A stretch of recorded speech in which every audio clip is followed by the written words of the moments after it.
महाभारत के कुरुक्षेत्र युद्ध भूमि में जब अर्जुन अपने परिजनों और गुरुजनों को देखकर मोह और शोक में डूब जाता है, तब भगवान श्री कृष्ण उसे ज्ञान का उपदेश देते हैं। यही है श्रीमद् भगवद गीता का दूसरा अध्याय, सांख्य योग। अर्जुन जब युद्ध भूमि में अपने सगे संबंधियों को देखकर करुणा से व्याकुल हो गया, तब उसने धनुष नीचे रख दिया और युद्ध से पीछे हटने लगा। श्री कृष्ण ने अर्जुन से कहा, हे अर्जुन, यह मोह तुझे इस संकट के समय कैसे आ गया है? यह तुम्हारे लिए अशोभनीय है। यह स्वर्ग से गिराता है और अपयश देने वाला है। उठो अर्जुन, यह दुर्बलता त्यागो और युद्ध के लिए तैयार हो जाओ। अर्जुन ने कहा, हे मधुसूदन, मैं कैसे पितामह भीष्म और गुरु द्रोणाचार्य पर बाण चला सकता हूँ? वे पूजनीय हैं। मेरे लिए तो भिक्षा में जीवन यापन करना बेहतर है, बजाय ऐसे गुरुजनों को मारकर रक्त से सनी धन दौलत का उपभोग करने के। मैं नहीं जानता कि हमें युद्ध करना चाहिए या नहीं। हम उनसे युद्ध कर भी जीतेंगे या नहीं, यह भी नहीं जानता। मेरी बुद्धि भ्रमित हो गई है। मैं आपकी शरण में हूँ, कृपया मुझे उचित मार्ग बताइए। यह कहकर अर्जुन श्री कृष्ण के चरणों में बैठ गया और कहने लगा, मैं युद्ध नहीं करूंगा।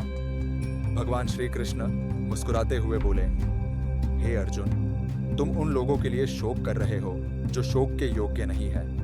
ज्ञानी पुरुष न तो जीवितों के लिए शोक करते हैं और न मरे हुओं के लिए। न मैं किसी समय नहीं था, न तुम और न ये राजा, और न ही हम आगे कभी नहीं रहेंगे। जैसे शरीर में बाल्यावस्था, युवावस्था और वृद्धावस्था आती है, वैसे ही आत्मा शरीर बदलती है।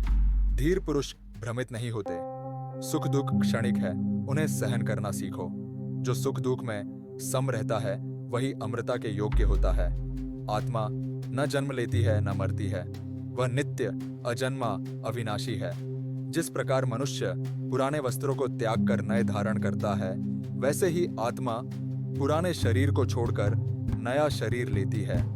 यह आत्मा अस्त्र से काटी नहीं जा सकती, अग्नि से जलाई नहीं जा सकती, जल से भीगी नहीं जा सकती और वायु से सुखाई नहीं जा सकती। हे अर्जुन, यदि तुम आत्मा को जन्म मरण से युक्त भी मानो, तब भी तुम्हें शोक नहीं करना चाहिए, क्योंकि जो जन्मा है उसकी मृत्यु निश्चित है और जो मरा है उसका पुनर्जन्म भी निश्चित है। इसलिए अपने कर्तव्य का पालन करो और युद्ध के लिए उठो। स्वधर्म में मरना भी श्रेयस्कर है, पर धर्म में भय होता है। हे अर्जुन, अब मैं तुझे बुद्धियोग बताता हूँ, जिससे तू कर्मों के बंधन से मुक्त हो जाएगा। कर्म करते रहो, फल की आशा मत करो। जो पुरुष कर्म के फल की इच्छा नहीं करता, वही सच्चा योगी है। समत्व बुद्धि को अपनाओ, सफलता और असफलता दोनों में सम रहो। ध्यान रखना, बुद्धि योग से कर्म की आसक्ति को त्यागो। ज्ञानी पुरुष का मन संयमित होता है। वह न तो प्रिय वस्तु के मिलने पर हर्षित होता है, न अप्रिय वस्तु के जाने पर दुखी। जो इंद्रियों को संयमित कर लेता है, वही स्थिर बुद्धि कहलाता है। राग द्वेष से रहित होकर जो व्यक्ति अपनी इंद्रियों को वश में करता है, वही स्थिर प्रज्ञ है। जो पुरुष इंद्रियों से विषयों को हटाकर आत्मा में स्थित हो जाता है, वही ज्ञान योग में स्थित होता है। अर्जुन ने पूछा, हे केशव, स्थिर बुद्धि व्यक्ति की पहचान क्या है? वह कैसे बोलता है, कैसे बैठता है और कैसे चलता है? श्री कृष्ण ने उत्तर दिया, जब कोई व्यक्ति सब कामनाओं को त्याग देता है और आत्मा में संतुष्ट रहता है, वह स्थिर बुद्धि होता है। जिसकी बुद्धि दुख में विचलित नहीं होती और सुख में आसक्त नहीं होती, ऐसा मुनि स्थिर बुद्धि होता है। जो सभी विषयों को त्याग देता है, वह स्थिर बुद्धि कहलाता है। जो अपनी इंद्रियों को वश में रखता है, वह योगी कहलाता है। इंद्रियां मन को खींच लेती है, इसलिए जिसे स्थिर बुद्धि बनना है, वह इंद्रियों पर नियंत्रण रखे।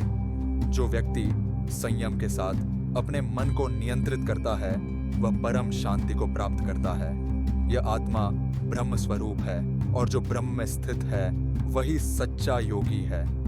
इस प्रकार श्री कृष्ण ने अर्जुन को कर्म योग और आत्मा के रहस्य का उपदेश दिया। जो इस ज्ञान को श्रद्धा और मन से सुनता है, वह मोह से मुक्त होता है और जीवन में सच्चा मार्ग पाता है।